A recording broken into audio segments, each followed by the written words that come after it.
ikutan lang natin itong ano. The verses come alive, no?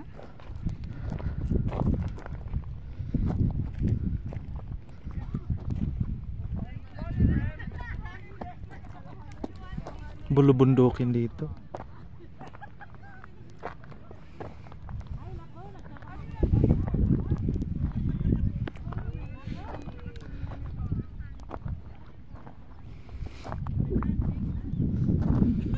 Mainit dito ngayon pero malamig yung hangin.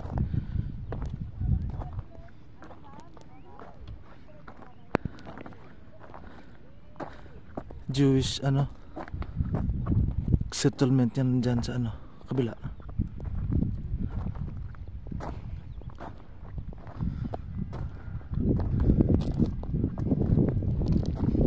Buti ngayon umaraw daw kasi minsan dito is cloudy tsaka hindi klaro yung ano, mountains.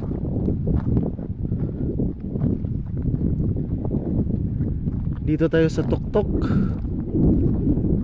Dito ngayon nag-pronounce ng inheritance or promise of blessing ng Panginoon kay Abraham.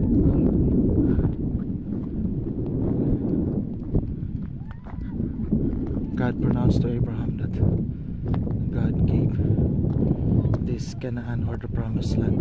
Kaya ito tinatawag na the promised land.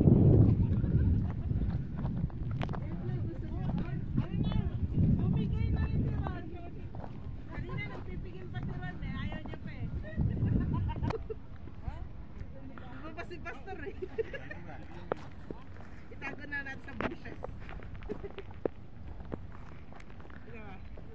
Ito na lang.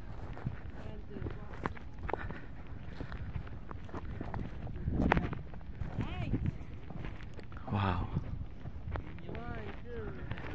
This is it. Ang init. Say hi to my friend Ron. Thank you. Yan yung bus namin sa baba.